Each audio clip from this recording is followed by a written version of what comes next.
बटाटा लावायचा आहे म्हणे. म्हणजे बटाट्याचं कुठलं नॉलेज नाही, आजपर्यंत बटाट्याची शेती त्यांनी कधी केलेली नाही. फक्त बटाटा आपल्याला माहिती आहे की आपण बाजारातून घेऊन येतो, पण शेतीमध्ये कसा लावला जातो, काय केलं जातं, त्याचं प्रॅक्टिसेस काय असतात, नियोजन कसं करावं लागतं, या गोष्टी माहीत नव्हत्या. पण बटाटा करायचं त्यांची प्रबळ इच्छा होती.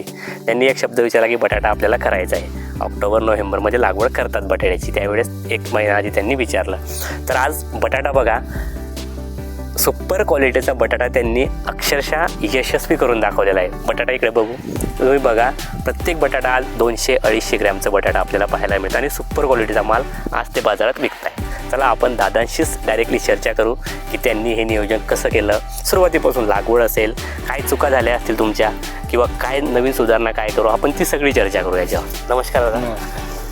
बरं, काय वाटतं बटाटा तुम्ही आता सक्सेस करून दाखवला? सक्सेस करून कसं पीक वाटलंय? चांगलं आहे पीक, एकदम चांगलं आहे. पण आता मला सुरुवातीपासून लागवडीपासून सांगा. आपण शेतकऱ्यांना डायरेक्ट, आता तुम्हाला काहीच माहित नव्हतं, नाही काहीच मालूम नाही, तुम्ही एक ट्रायल बेसिसवर हे केलेलं आहे. केलं नाही. आता सुरुवात लागवड कशी केली होती? लागवड तर पहिल्यांदा चाऱ्या पाडल्या, रोट्या मारला, चाऱ्या पाडल्या, त्या चाऱ्यांमध्ये लावला कापून बटाटा कापून लावला. जे काही बियाणं आणलं ते. किती लागलं बियाणं तुम्हाला? बियाणं लागला मला 15 गोण्या.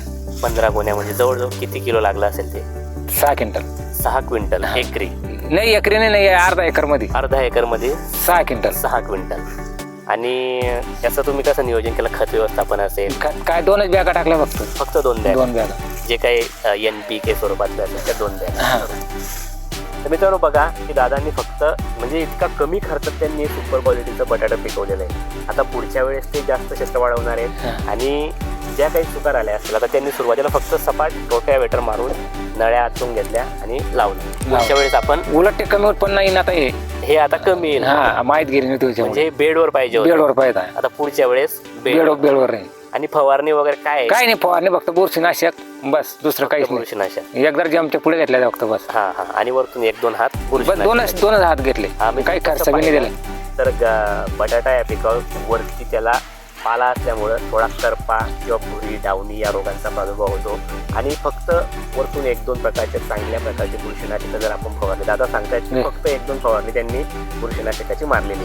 आणि आज तुम्ही प्लॉट बघू शकता, तिकडे बघू, प्लॉट अगदी चांगल्या कंडिशनला, हिरवा अजून सुद्धा, म्हणजे हार्वेस्टिंग चालू आहे तरी हिरवा कसं आहे. असं काही नाही की त्यांनी वेगळं काही असं नियोजन केलेलं आहे? नाही, काहीच वेगळं काही नाही, काहीच नाही. कसं वाटलं हे पीक तुम्हाला? पीक एकदम भारी वाटलं ना. छान वाटलं. काय अडचणी आल्या तुम्हाला याच्यामध्ये? साईज होत नाही, काहीच अडचणी आल्या? नाही, काहीच नाही अडचणी. डायरेक्ट अजून काय सांगू शकतो तुम्ही शेतकऱ्यांना या बटाट्या पिकाविषयी? कमी खर्चात जास्त पीक नाही. कमी खर्चात म्हणजे केलं पाहिजे शेतकऱ्यांना.